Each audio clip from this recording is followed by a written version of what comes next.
स्वागत है आप सभी का हमारे साथ साप्ताहिक राशिफल में, जिसमें हम बात करने जा रहे हैं सिंह राशि के लिए ये वीक कैसा रहेगा 23 फरवरी से 1 मार्च तक। और काफी खास वीक है। पंचग्रही योग आपके 7th हाउस में बने हुए हैं, जिसे स्पाउस का भी हाउस कहा जाता है। देखिए, वैसे इस वीक में बहुत ज्यादा मेजर परिवर्तन नहीं है, लेकिन पहले ही दिन 23 तारीख को परिवर्तित हुए हैं मंगल, जो अभी उच्च के चल रहे थे। पहले छठे घर में थे, लेकिन वो अब आपके 7th हाउस में आ गए हैं, सूर्य के साथ, राहु, बुध और शुक्र के साथ। बुध आदित्य योग बना हुआ है, साथ ही अंगारक योग भी है राहु और मंगल का। तो इस वीक में सडन चेंजेस हो सकते हैं, चाहे आपकी पर्सनल लाइफ में या प्रोफेशनल लाइफ में। इस चीज का ध्यान रखें और सोच समझ के डिसीजन लें। जब भी साप्ताहिक राशिफल की बात करते हैं तो चंद्रमा बहुत ज्यादा इंपॉर्टेंट होता है, और मून इस पूरे ही वीक वृषभ में रहेंगे, मिथुन में रहेंगे और कर्क में रहेंगे। जब भी चंद्रमा चौथे घर, 8वें या 12वें घर में होते हैं तो कमजोर परिणाम देते हैं। आपके लिए इस वीक में चंद्रमा 28 और 1 मार्च को रहेंगे आपके 12वें घर में। तो कोई भी मेजर डिसीजन हो, आपको 28 और 1 मार्च को ध्यान रखना है। कोई भी मेजर डिसीजन नहीं लेना और अपने स्वास्थ्य का ध्यान रखना है। स्वास्थ्य की दृष्टि देखेंगे तो देखिए, जो आपका फर्स्ट हाउस है वहां पर केतु विराजमान है।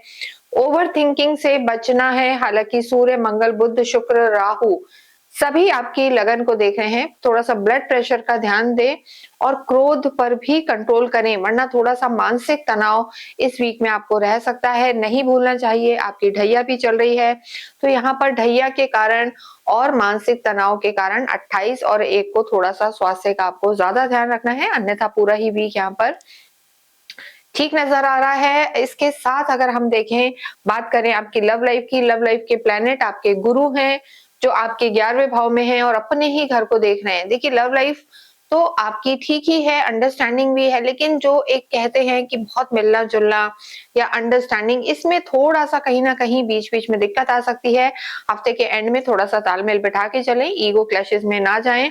वैवाहिक जीवन की बात करेंगे तो वैवाहिक जीवन में सूर्य, मंगल, शुक्र, राहु और बुध का होना।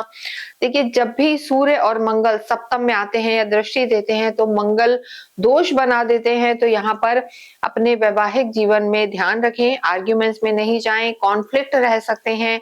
इस पूरे ही वीक वैवाहिक जीवन में एक ना एक डोमिनेटिंग रह सकता है। बहुत ज्यादा ऐसा नेचर कि अपनी ही चलाएं, क्रोध, इन चीजों से बचना है।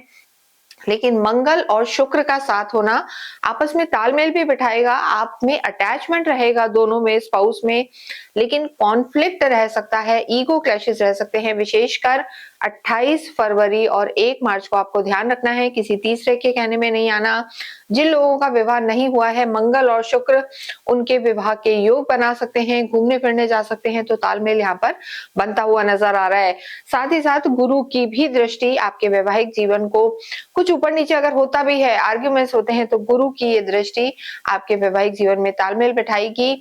यहाँ पर देखिए, सूर्य और मंगल का होना आपके कार्य क्षेत्र की दृष्टि से बहुत अच्छा है, निर्णय शक्ति को बहुत अच्छा करेंगे। सूर्य और मंगल सीधे आपके 7th हाउस में तो हैं, दृष्टि दे रहे हैं आपके जो हम कहेंगे लगन पर। तो यहाँ पर गवर्नमेंट से रिलेटेड अगर आपका कोई कार्य है, रियल एस्टेट से रिलेटेड कार्य है, डिजिटल वर्ल्ड से जुड़े हुए हैं, तो सफलता के योग आपके निश्चित हैं। आपके धन भाव के स्वामी, लाभ भाव के स्वामी बुध भी इस समय 7th हाउस में है, तो बिजनेस में है, पार्टनरशिप में है, सफलता आपके कदम चूमेगी और धन की स्थिति बेहतर होगी। लेकिन इस वीक के एंड में चंद्रमा के कमजोर होने के कारण आपको थोड़ा सा लेन देन से संभल कर रहना है, या लेन देन जब भी करें तो डॉक्यूमेंट्स वगैरह का ध्यान रखें।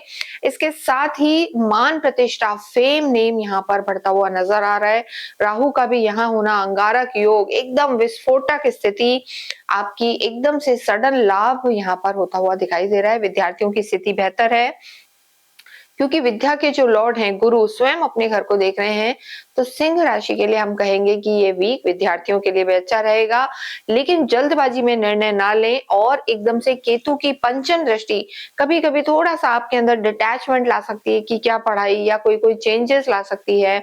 विस्फोटक योग होने के कारण सडन चेंजेस भी स्टूडेंट्स फील कर सकते हैं। तो तालमेल बिठा के चलें, फोकस रहें। अध्यात्म की बात करेंगे, आध्यात्मिक आप होते हैं और गुरु की स्थिति इस समय धार्मिक यात्राएं करेगी।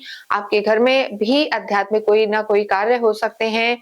चैरिटी इस समय जितना आप करेंगे, दान पुण्य करेंगे, वो आपके लिए बहुत अच्छा रहेगा। भाग्येश आपके मंगल हैं, मंगल पहले उच्च के थे, 23 तारीख को मंगल छठे घर से निकलकर 7th हाउस में आ गए हैं सूर्य के साथ और सीधे दृष्टि दे रहे हैं, तो भाग्येश का केंद्र में होना, साथ ही सूर्य के साथ होना, यहाँ पर भाग्य आपको पूरा साथ देगा।